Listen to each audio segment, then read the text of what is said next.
There's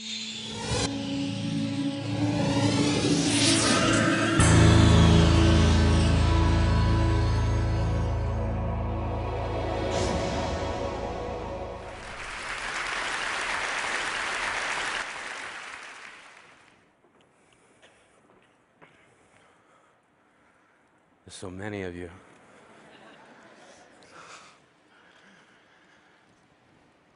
When I was a kid, I hid my heart under the bed because my mother said, if you're not careful, someday someone's going to break it. Take it from me, under the bed is not a good hiding spot. I know because I've been shot down so many times, I get altitude sickness just from standing up for myself. But that's what we were told. Stand up for yourself. And that's hard to do if you don't know who you are. We were expected to define ourselves at such an early age. And if we didn't do it, others did it for us. Geek, fatty, slut, fag. And at the same time we were being told what we were being asked, what do you want to be when you grow up? I always thought that was an unfair question. It presupposes that we can't be what we already are. We were kids. When I was a kid, I wanted to be a man. I wanted a registered retirement savings plan that would keep me in candy long enough to make old age sweet. When I was a kid, I wanted to shave. Now, not so much. When I was 8, I wanted to be a marine biologist. When I was 9, I saw the movie Jaws and thought to myself, no thank you. When I was 10, I was told that my parents left because they didn't want me. When I was 11, I wanted to be left alone. When I was 12, I wanted to die. When I was 13, I wanted to kill a kid. When I was 14, I was asked to seriously consider a career path. I said, I'd like to be a writer. And they said, choose something realistic. So I said, professional wrestler. And they said, don't be stupid. See, they asked me what I wanted to be, then told me what not to be. And I wasn't the only one. We were being told that we somehow must become what we are not, sacrificing what we are to inherit the masquerade of what we will be. I was being told to accept the identity that others will give me. And I wondered what made my dreams so easy to dismiss. Granted, my dreams are shy because they're Canadian. My dreams are self-conscious and overly apologetic. They're standing alone at the high school dance, and they've never been kissed. See, my dreams got called names too. Silly, foolish, impossible. But I kept dreaming. I was going to be a wrestler. I had it all figured out. I was going to be the garbage man. My finishing move was going to be the trash compactor. My saying was going to be, I'm taking out the trash.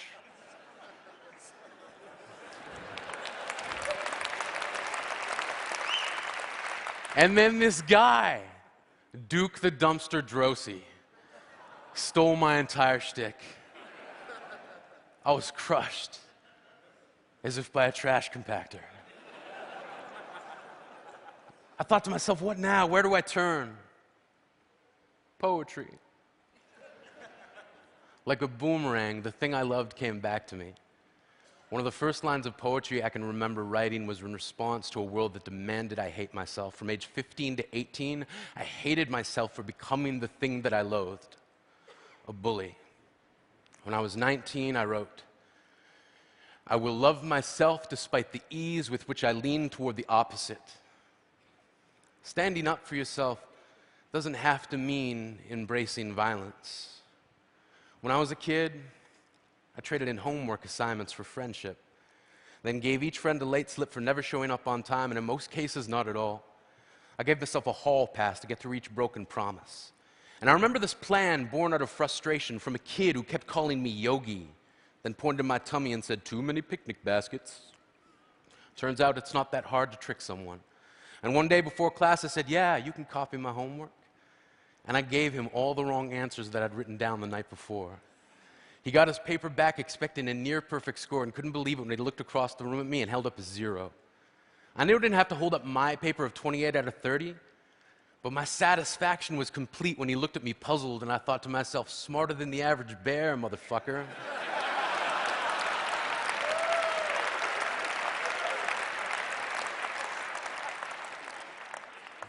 This is who I am.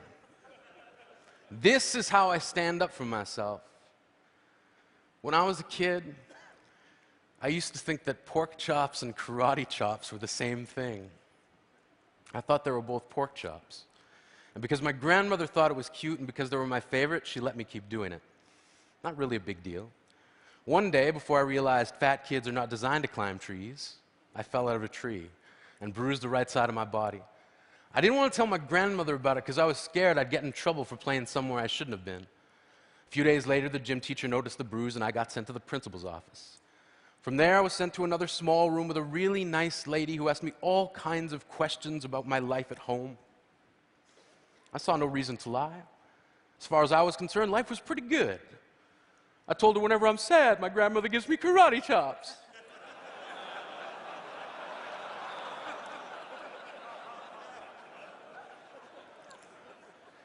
This led to a full-scale investigation, and I was removed from the house for 3 days, until they finally decided to ask how I got the bruises. News of this silly little story quickly spread through the school, and I earned my first nickname, Pork Chop.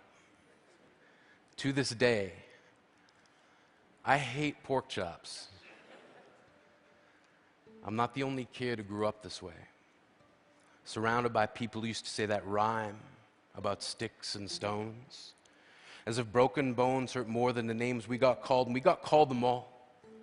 So we grew up believing no one would ever fall in love with us, that we'd be lonely forever, that we'd never meet someone to make us feel like the sun was something they built for us in their tool shed. So broken heartstrings bled the blues, we tried to empty ourselves so we'd feel nothing. Don't tell me that hurts less than a broken bone. That an ingrown life is something surgeons can cut away, that there's no way for it to metastasize. It does. She was 8 years old, our first day of grade 3 when she got called ugly. We both got moved to the back of class so we would stop getting bombarded by spitballs. But the school halls were a battleground. We found ourselves outnumbered day after wretched day. We used to stay inside for recess because outside was worse. Outside we'd have to rehearse running away or learn to stay still like statues, giving no clues that we were there. In grade 5, they taped a sign to the front of her desk that read, "Beware of dog." To this day, despite a loving husband, she doesn't think she's beautiful because of a birthmark that takes up less than half her face. Kids used to say she looks like a wrong answer that someone tried to erase but couldn't quite get the job done. And they'll never understand that she's raising 2 kids whose definition of beauty begins with the word mom, because they see her heart before they see her skin, because they've never always been amazing. He was a broken branch grafted onto a different family tree. Adopted, not because his parents opted for a different destiny. He was 3 when it became a mixed drink of 1 part left alone and 2 parts tragedy. Started therapy in 8th grade. Had a personality made up of tests and pills. Lived like the uphills were mountains and the downhills were cliffs. 4/5 suicidal, a tidal wave of antidepressants, and an adolescent being called pauper. 1 part because of the pills, 99 parts because of the cruelty. He tried to kill himself in grade 10 when a kid who could still go home to mom and dad had the audacity to tell him, "Get over it." As if depression is something that could be remedied by any of the contents found in a first aid kit. To this day, he has a stick of TNT lit from both ends, could describe to in detail the way the sky bends in a moment before it's about to fall. And despite an army of friends who all call him an inspiration, he remains a conversation piece between people who can't understand. Sometimes being drug-free has less to do with addiction and more to do with sanity. We weren't the only kids who grew up this way. To this day, kids are still being called names. The classics were, "Hey stupid," "Hey spaz." Seems like every school has an arsenal of names getting updated every year. And if a kid breaks into school and no one around chooses to hear it, they make a sound. They're just background noise from a soundtrack stuck on repeat when people say things like, "Kids can be cruel." Every school was a big top circus tent. And the pecking order went from acrobats to lion tamers, from clowns to carnies, all of these miles ahead of who we were. We were freaks. Lobster claw boys and bearded ladies. Oddities, juggling depression and loneliness, playing solitaire, spin the bottle, trying to kiss the wounded parts of ourselves and heal. But at night, while the others slept, we kept walking the tightrope. It was practice, and yes, some of us fell.